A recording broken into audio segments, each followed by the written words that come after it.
Bonjour et bienvenue sur ma chaîne. Je suis Sidonie, professionnelle et passionnée de sécurité. Si c'est ta première fois, n'oublie pas de t'abonner pour recevoir régulièrement des conseils sur la sécurité. Aujourd'hui, nous allons parler des chutes d'objets, un danger sournois et réel qui peut causer des blessures graves. Les chutes d'objets, c'est lorsqu'un objet tombe depuis le haut. Ça peut vraiment faire mal, que ce soit à la maison ou au travail. Tu es prêt à en savoir plus? Allez, c'est parti!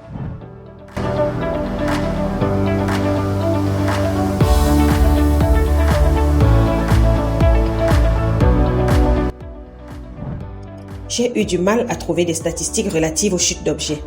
Néanmoins, je suis tombée sur un rapport de l'OSHA, une agence du gouvernement américain dont l'une des missions est d'assurer la santé et la sécurité des travailleurs, qui dit qu'en 2020, 468 personnes, ça c'est aux États-Unis, ont été tuées par des objets ou équipements, dont 217 ont été frappés par des objets tombés. Vraiment triste. Je te mets le lien pour ces statistiques dans la description.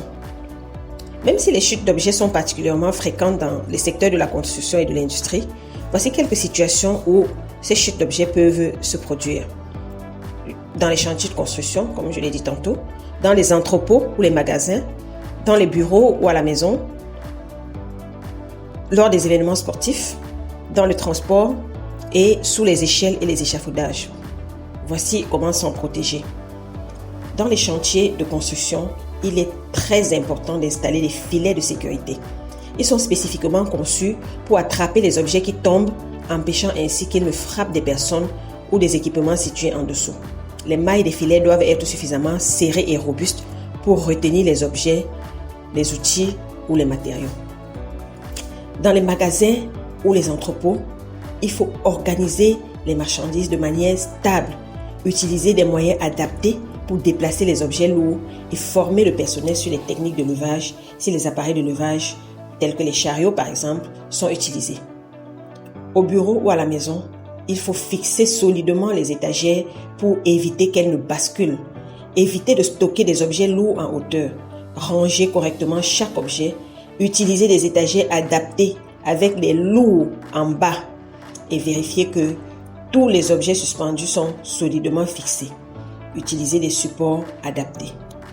Lors des événements sportifs, c'est vraiment important de s'assurer que les équipements, comme les filets, les panneaux par exemple, sont bien fixés et qu'aucun objet oublié ne peut être projeté ou blessé. Il est également important de vérifier la sécurité des équipements et d'installer des protections supplémentaires pour protéger tout le monde et de sensibiliser les participants au risque. Je pourrais refaire une vidéo plus détaillée s'il y en a que ça intéresse. Tu pourrais me dire dans les commentaires.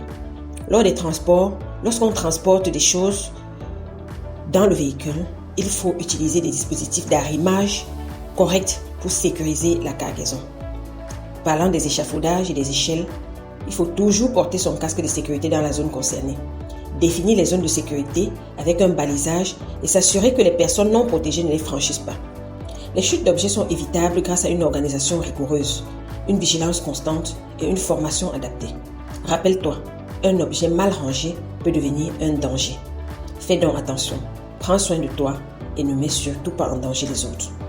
Voilà, nous arrivons au terme de notre série sur les chutes. Merci d'avoir regardé jusqu'à la fin. N'oublie pas de liker si tu as aimé, de partager le lien pour sensibiliser les autres aussi et de me laisser un commentaire. Et surtout de t'abonner, ça m'encourage vraiment.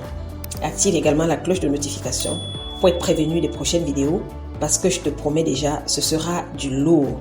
Reste concentré sur Andy Safety Corner. Reste connecté et à très bientôt. Merci.